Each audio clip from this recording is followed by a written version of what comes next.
Saudari-saudaraku yang terkasih, berjumpa kembali bersama saya Romo Antoro dalam Renungan Harian Minggu 4 September, Pekan Biasa ke-23. Dan hari ini gereja juga menempatkan sebagai hari Minggu Kitab Suci Nasional. Semoga kita bersama keluarga, komunitas kita, selalu dalam keadaan baik, sehat, dan tetap bersemangat. Hari ini kita akan merenungkan Injil Suci menurut Lukas bab 14 ayat 25 sampai 33. Marilah kita mengawali renungan kita dengan tanda kemenangan Kristus. Dalam nama Bapa dan Putra dan Roh Kudus. Amin. Pada suatu kali, banyak orang berduyun-duyun mengikuti Yesus dalam perjalanannya.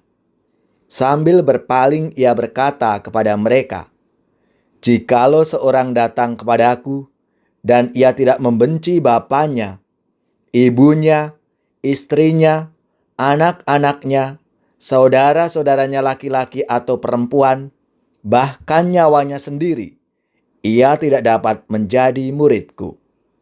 Barang siapa tidak memikul salibnya dan mengikut aku, ia tidak dapat menjadi muridku.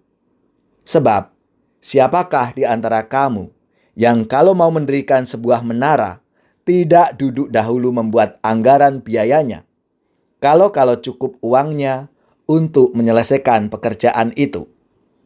Supaya, jikalau ia sudah meletakkan dasarnya dan tidak dapat menyelesaikannya, jangan-jangan semua orang yang melihatnya mengejek dia sambil berkata, 'Orang itu mulai mendirikan, tetapi ia tidak sanggup menyelesaikannya.' Atau, raja manakah yang kalau mau pergi berperang melawan raja lain, tidak duduk dahulu untuk mempertimbangkan, apakah dengan 10.000 orang ia sanggup menghadapi lawannya yang mendatanginya dengan 20.000 orang? Jikalau tidak, ia akan mengirim utusan selama musuh itu masih jauh untuk menanyakan syarat-syarat perdamaian. Demikian pula lah tiap-tiap orang di antara kamu yang tidak melepaskan dirinya dari segala miliknya tidak dapat menjadi muridku." Demikianlah sabda Tuhan. Terpujilah Kristus. Saudari-saudaraku yang terkasih, salib menjadi identitas bagi kita yang hendak mengikuti Yesus. Salib menjadi tanda keselamatan, penyucian, penebusan, dan terutama tanda kasih Yesus kepada kita umat manusia.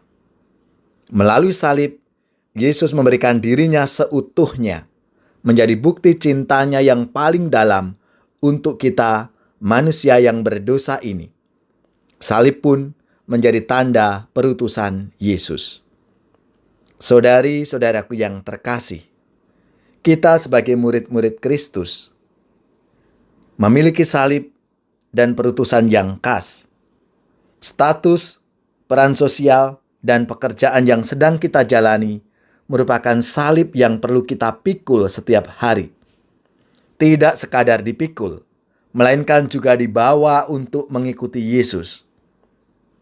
Maksudnya, mengusahakan bahwa salib kita, yaitu status, peran sosial, ataupun pekerjaan kita, dapat menjadi tanda cinta dan kasih Allah kepada sesama dan diri kita. Sebuah pertanyaan refleksi untuk kita semua. Bagaimana kita dapat menjadi tanda kasih Allah dalam tindakan, pekerjaan, dan keseharian kita? Dan tentunya jawabannya beragam, karena setiap pribadi punya salibnya masing-masing. Bapa yang Maha Baik, semoga melalui pekerjaan dan tindakan kami, kasih dan cinta-Mu dapat semakin tercurahkan kepada sesama dan diri kami. Yesus diutus Bapa di surga, kini tugasku jadi utusan. Bapa mengutus Yesus putranya, bawa selamat bagi dunia. Kita diutus Yesus Sang Guru, wartakan damai bagi sesama. Yesus diutus Bapa di surga, kini tugasku jadi utusan.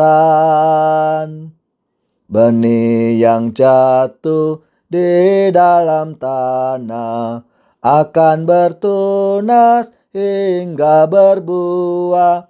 Kurbankan diri bagi sesama akan membawa rahmat berlimpah. Yesus diutus Bapa di surga, kini tugasku jadi utusan.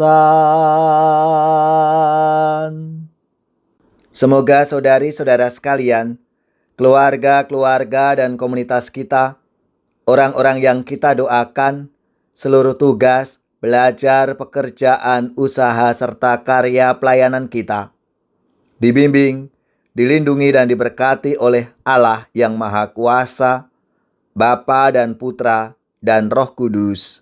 Amin.